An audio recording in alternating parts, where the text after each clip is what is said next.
عزیز دوستوں، بزرگوں اور بھائیوں، اللہ تبارک و تعالی اس دنیا کے اندر بہت سارے لوگوں کو منصب اور مقام عطا فرماتا ہے۔ بہت سارے لوگ ایسے ہوتے ہیں جنہیں اللہ تبارک و تعالی زندگی میں بڑے بڑے مواقع عطا کرتا ہے۔ وہ چاہیں تو اس موقع سے اپنے ذاتی مفادات حاصل کریں اور چاہیں تو ان اچھے مواقع کو ملت کی، مذہب کی، قوم کی خدمت کے لیے وقف کر دیں۔ کچھ لوگ ایسے ہوتے ہیں کہ جو کسی مقصد کے حصول کی طرف سفر تو کر رہے ہوتے ہیں، لیکن اس کے پیچھے زیادہ تر ان کے ذاتی مفادات کار فرما ہوتے ہیں اور وہ اپنے دنیاوی مقاصد کے لیے، اپنے اور اپنے خاندان کے دنیاوی فوائد کے لیے کوشش کر رہے ہوتے ہیں۔ ایسے لوگ بھی محدود رہ جاتے ہیں، ان کی سوچ بھی محدود رہ جاتی ہے، اور کئی دفعہ کچھ تھوڑی دیر کے لیے ان کے نام ابھرتے ہیں اور پھر ہمیشہ کے لیے دب جاتے ہیں۔ کچھ لوگ ایسے ہوتے ہیں جو زندگی کے اندر اللہ کے لیے، اللہ تعالیٰ کی رضا کے لیے، رسول پاک صلی اللہ تعالیٰ علیہ وسلم کی خوشنودی حاصل کرنے کے لیے، دین کی، ملت کی، ملک کی سربلندی کے لیے آگے آنا چاہتے ہیں۔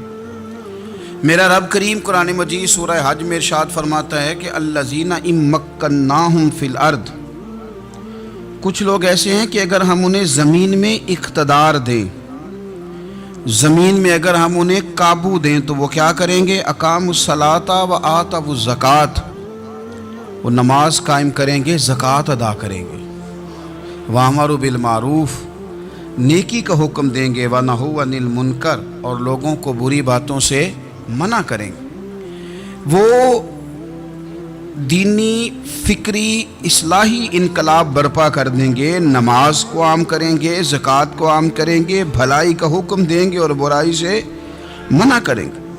اللہ تبارک و تعالیٰ نے ان لوگوں کو جب اقتدار دیا، وہ کون لوگ تھے؟ سیدنا صدیق اکبر، حضرت فاروق اعظم، سیدنا عثمان غنی، حضرت مولا علی رضوان اللہ تعالیٰ علیہم اجمعین۔ اللہ نے جب ان لوگوں کو اقتدار دیا زمین کے اندر، اللہ تبارک و تعالیٰ نے انہیں نبی پاک علیہ الصلاۃ والسلام کی نیابت کے لیے چنا، تو ان لوگوں نے یہ انقلاب برپا کیا، نمازیں عام ہو گئیں، شوق سے لوگ صدقات و خیرات دینے لگے، بھلائی عام ہوئی، برائی کا کلا کما کیا گیا۔ ہمارے ہاں بھی لوگ احتساب کی باتیں کرتے ہیں، ہمارے ہاں بھی لوگ کہتے ہیں کہ میں رشوت خوری کو، کرپشن کو، ناجائز چیزوں کو ہمیشہ کے لیے جڑ سے اکھیڑ پھینٹوں گا۔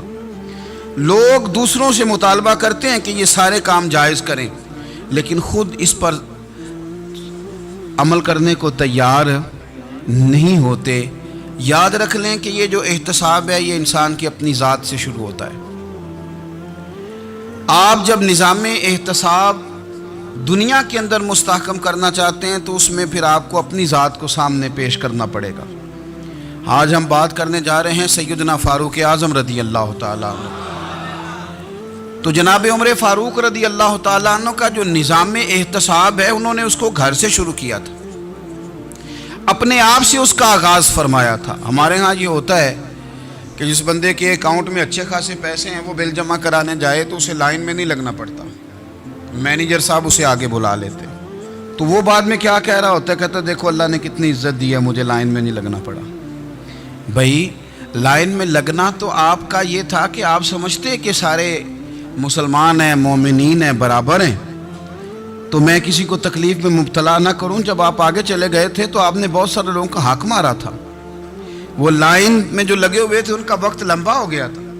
آپ نے تو اپنے آپ کو احتساب کے لیے پیش ہی نہیں کیا، بلکہ آپ نے کہہ دیا کہ جناب میرا تو رتبہ اعلیٰ ہے، لہذا یہ میرا حق بنتا تھا، مجھے تو استحکام ملنا چاہیے تھا۔ یہاں بہت سارے لوگوں نے اپنے حق میں چیزوں کو اور رنگ میں پیش کیا۔ سیدنا فاروق اعظم رضی اللہ تعالیٰ عنہ نے اس نظام احتساب کو اپنے گھر سے شروع فرمایا۔ حضرت عمر فاروق رضی اللہ تعالیٰ عنہ اپنے بچوں سے فرمایا کرتے تھے کہ جب میں حکم لوگوں کو کروں گا نا، اپنی رعایا کو، مسلمانوں کو میں کوئی حکم دوں گا تو تمہیں پہلے اس پر عمل کرنا پڑے گا۔ آپ فرمایا کرتے تھے یاد رکھنا، لوگ تمہیں اس طرح دیکھیں گے، لوگ اس طرح تمہیں دیکھیں گے جس طرح